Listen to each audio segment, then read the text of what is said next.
When day comes, we ask ourselves, where can we find light in this never-ending shade?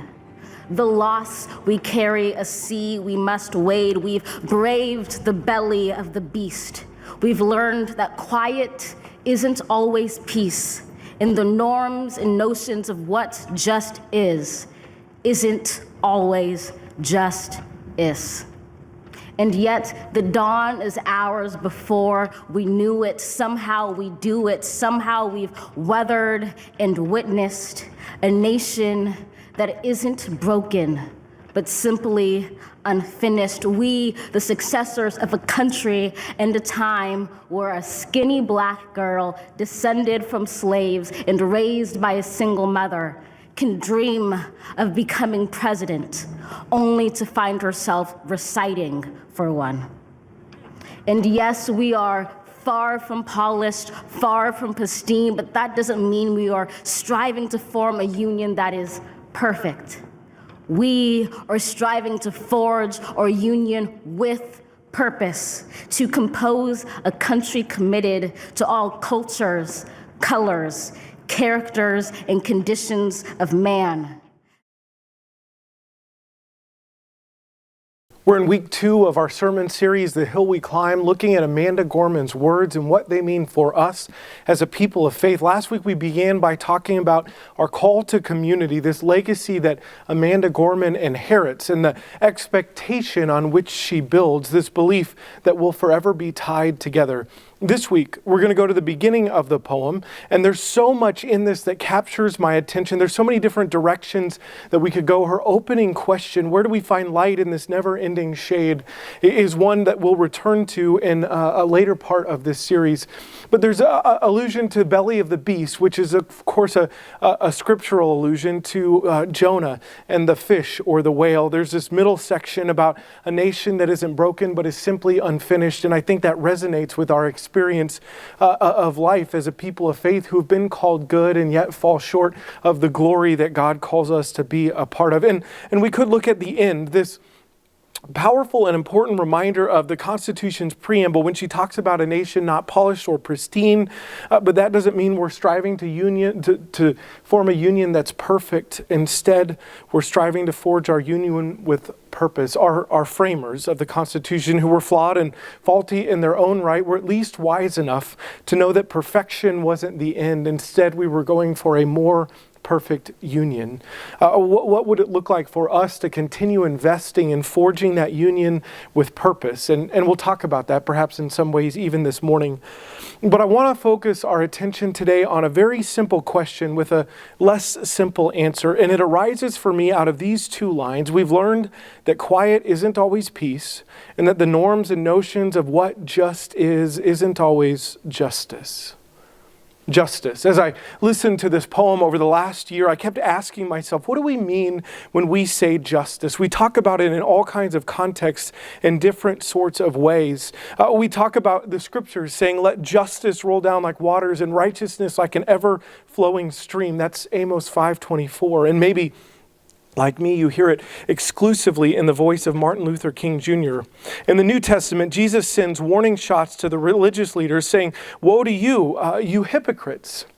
You give 1/10 of your spices of mint, dill, and cumin, but you have neglected the weightier matters of the law, justice, mercy, and faithfulness. That's Matthew 23:23. In the preamble of the Constitution, to go back to sort of American society, the words that follow the call towards a more perfect union speak of this as well. We, the people of the United States, in order to form a more perfect union, what? And establish justice. Or do you remember as a kid, maybe when you were growing up, you said the Pledge of Allegiance every morning in elementary school? We did, but I pledge allegiance to the flag of the United States of America. And how does that end? One nation under God, indivisible, with liberty and justice for all. We have statues of Lady Justice, the personification of what we think justice might look like, a woman blindfolded with scales and a sword in her hands. We have a justice department. We have courtrooms that we call justice centers, and we have something that we call a criminal justice system. But what do we mean by all of this talk? We know that people on the left of the left and the right of the right and everywhere in between want justice, but they have very, very different conceptions of how it is that we get there, visions of what justice even looks like. And we know that our framers and founders had a vision of justice, and it was flawed or incomplete at best. This morning, my hope is to explore what a biblical understanding of justice might be for us. That's my aim. And so that's the simple question that arises out of her words. What just is isn't always justice. That's my hope for this morning. And there, perhaps I think, is a good place for we who root ourselves in a biblical faith to begin to envision how we might forge that union with purpose and how we might respond when conversations come up about justice in our world, in the world around us. How is it that we help move forward what just is towards justice and work for peace beyond quiet? And to do that this morning, our central scripture will be what is almost undoubtedly in the Christian bumper sticker Hall of Fame. You know the verse, you've seen it, and perhaps you've even had it on your car. No judgment here, that's fine. Micah 6:8, the call to do justice, love kindness, and walk humbly with your God. We'll get into that full context, so I'd invite you to turn to Micah 6 as we do that. The prophet is writing in the 8th century BCE and delivering a message to people at the beginning to both kingdoms of Israel, the north and the south, and then later towards the end, and what we read today, specifically towards Jerusalem. And from the outside, or perhaps from the top, things seem to be going pretty well. With war and occupation surrounding them, Jerusalem has remained standing. They're not battling anyone at the moment, but they are paying a pretty hefty tribute. Things are relatively calm, and it would be easy to mistake this relative calm for things being right, or as Amanda Gorman might say, to mistake quiet for peace. But Micah has a different perspective, and God uses him to speak. Micah is from a small and ordinary town. He's sort of the common folk, and he was attuned to how things were going for everyday people. And the tribute, combined with an arms race that they were in the midst of, was breaking the backs of the everyday folk. But it seemed that for the rulers and the merchants and the prophets, well, the powerful kept getting more powerful and the rich kept getting richer. So throughout the book, Micah has levied charges against the powerful. They covet fields and they seize them, houses and they take them away. They tear off the skin of my people. They send violence on the poor. They take bribes and they sell out against justice.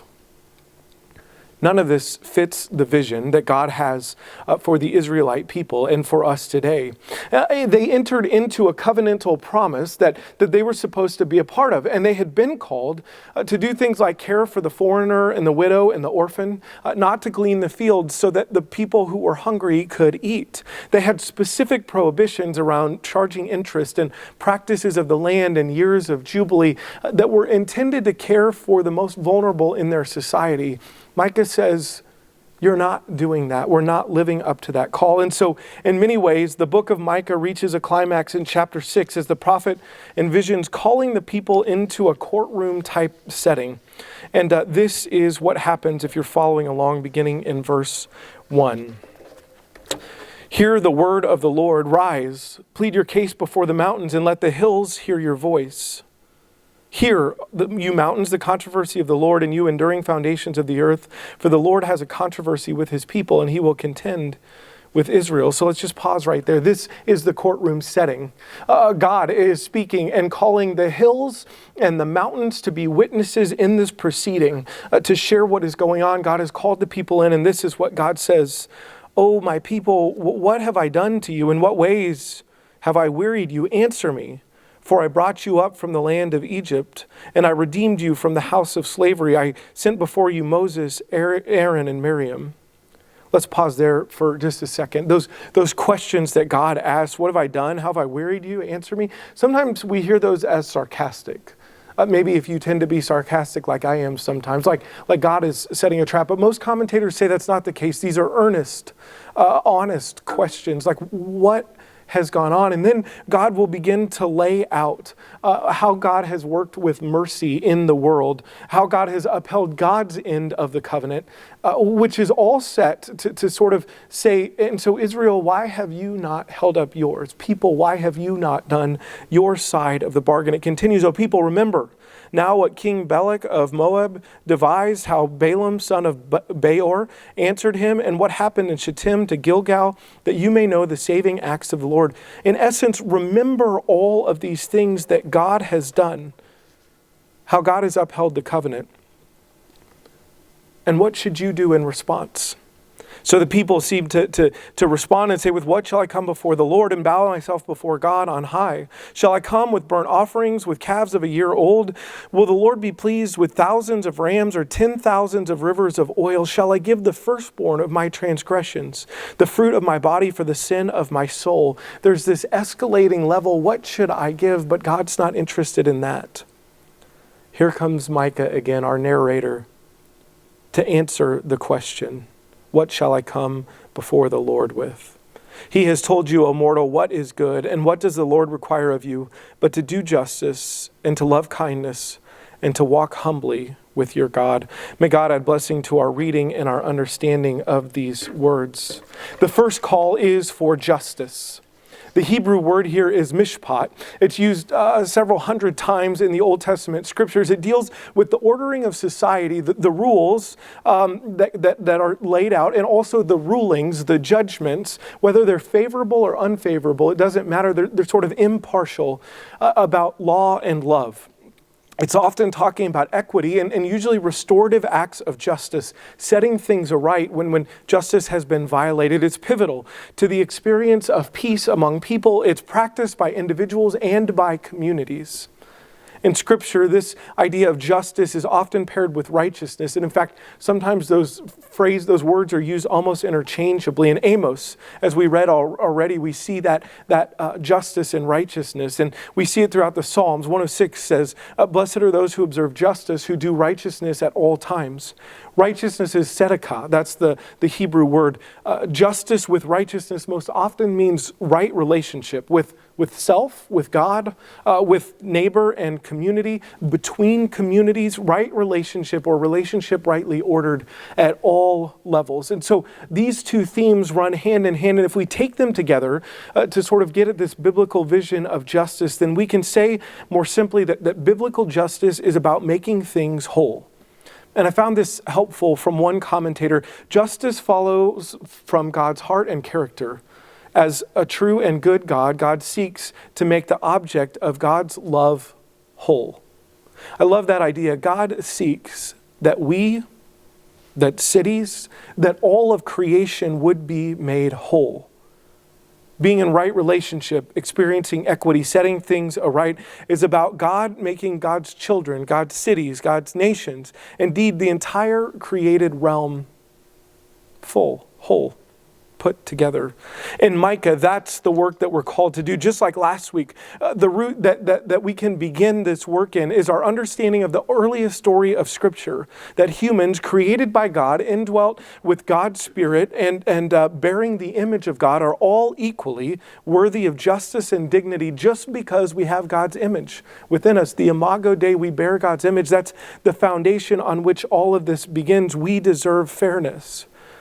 I found some reflections this week from Nicole Caldwell-Gross and Rob Fuqua, of St. Luke's United Methodist Church in Indianapolis, really helpful as I was working on this. One of the things that Pastor Nicole said was this: biblical justice means focusing on each other's shared divinity. This is interesting. Social justice is grounded in the idea of our shared humanity, and that's good and that's fine.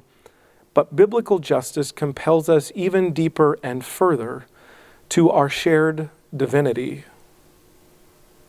I love that. From that declaration of this shared divinity, God adopts the Hebrew people and calls them to make justice and righteousness known in the world, and God delivers them from injustice and unrighteousness as experienced in slavery. We call that the Exodus story. And God instructs them how to order society for wholeness and justice and equity for all. When they fail to do that, The prophets remind the people, as in our reading today, of their call. And often, as in our reading today, God reminds the people about how God has upheld God's end of the bargain and delivered them from wickedness and injustice and called them to live differently. Therefore, they should live differently. Back to our friends from St. Luke's UMC. Biblical justice could be understood then as the activity of pursuing God's will for a peaceful, equitable community for all, and doing biblical justice, like Micah calls us to today, means focusing on the needs of the community. It's not only about outward expression, though, also inward transformation. There's this video linked on commongrace.church/worship to a short Bible Project animation about the meaning of justice. And one phrase from the video caught my attention. It is courageously making other people's problems my problems. In summary, this might move us towards a biblical vision of what justice is. Biblical justice is talking about making things whole. Doing biblical justice is rooted in our shared divinity. It was for Israel and is for us about honoring a relationship that we have with God to create a peace-filled and equitable community. And doing this sometimes will require us to act courageously by making other people's problems our own problems, stepping in and standing beside when things are not right.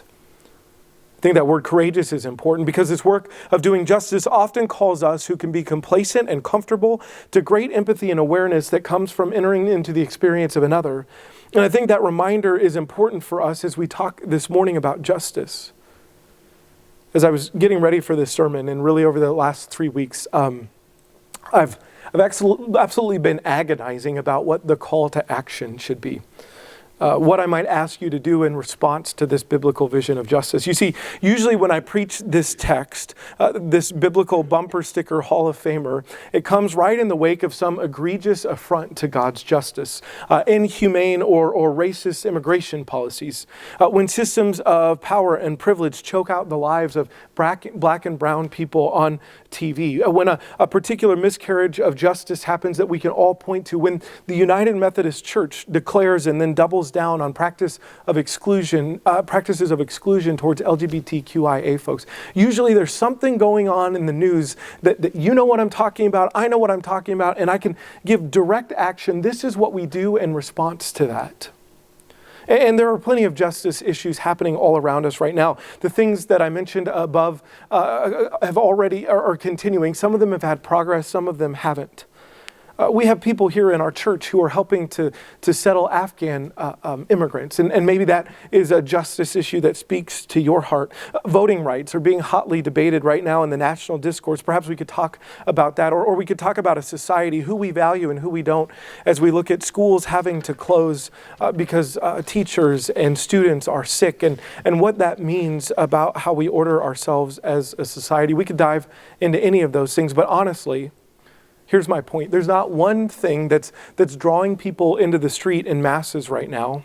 There aren't mass coordinated protests. There's no riots or insurrections. Nothing has awakened us all from our own small worlds that says we have to look at the broader community. It doesn't mean that there aren't issues. There couldn't be things. There shouldn't be things. It doesn't mean that there aren't people who aren't picketing and protesting here and there. But my point is this. If we're uncareful in this moment, we can mistake this relative quiet for peace.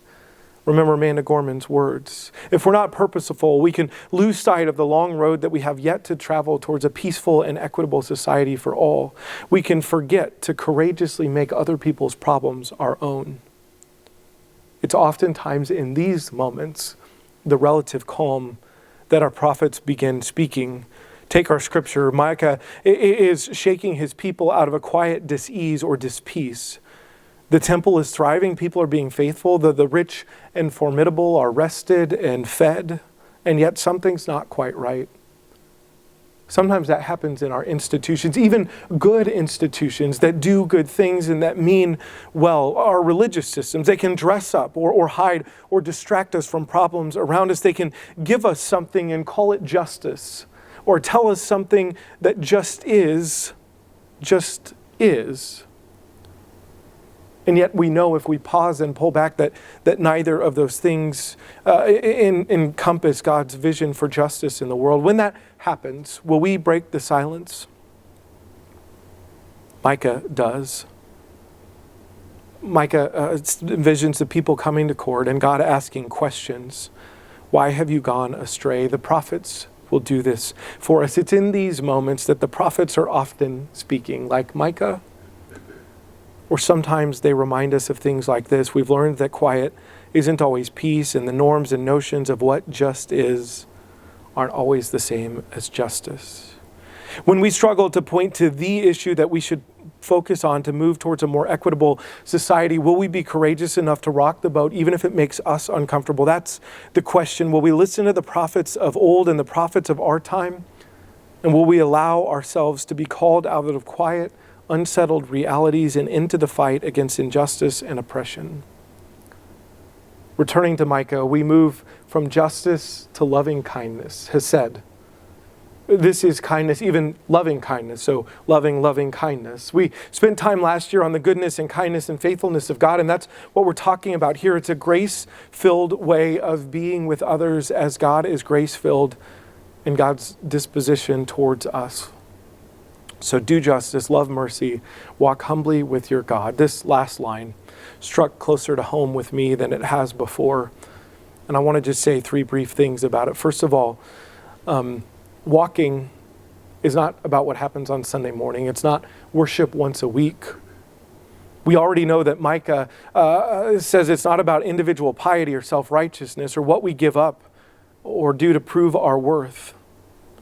It's about living the journey, the day-to-day way of life. This call to walk humbly is a call for each and every day. It's how we live. Second, walking is not my favorite mode of transportation. When I walk from my office at one end of the church to our worship space, I often feel like I'm wasting time. I want to jog, I want to skip, I want to ride something. I don't know. I just want to move faster. Patience isn't really my thing. Walking is slow. But in the context of this message, it's a good reminder. This work won't always be about protests and taking to the streets. I can't always point to one thing and say, this is what we do, let's go. It won't always be newsworthy or in response to something so egregious that we cannot help but be shaken to our core. The work of listening, of change, of organizing, of advocating will be a long and slow walk. It requires persistence. Third thing, humbly. Like patience, this is not one of my strongest attributes. Humility is not only, I think, about humbling ourselves before God, though that is a piece of it, but I think it's also about having the humility to notice the discomfort and dis-ease and inequity that exists around us, to decenter our own experience enough to empathize with another even when things are quiet, to take stock of where things are not quite right yet. So friends, my question is whether we're willing to start asking those questions. Even if people aren't going into the streets, are we willing to do that long, slow walk with God and with neighbor? Is our humility willing to de-center our own experience enough to notice in the midst of quiet or apparent calm that things are not as God hopes they will be? Will we allow ourselves to awaken and look beyond ourselves before something shakes and rattles so much that we can't help but notice? I want to wrap up with this. I hope we've come to a biblical vision of justice and that this vision will root us in action and understanding when we hear people speak about how we can move what just is towards justice. I hope that we're shaken enough to realize that quiet isn't peace, and that means in our day and time now. So here's my challenge for you. When you check in with your own soul, thinking back to last week when we said that we're intertwined and connected, we're tied together in beloved community, when you check in with your own soul, which I hope that you're doing on a regular basis, will you also think about how the community is around you and recognize that the condition of our soul is connected to the condition of our community? I want you to ask those questions and maybe think about it in three realms. In your own family, how is it that you're relating to community, and where is there something that could be repaired? I want you to think about it in your workplace. And if you're a stay-at-home parent, maybe those are closely related, but where is it that you can use your role, your position, your skills, your talents to help identify, to help respond to a place of discomfort in the world?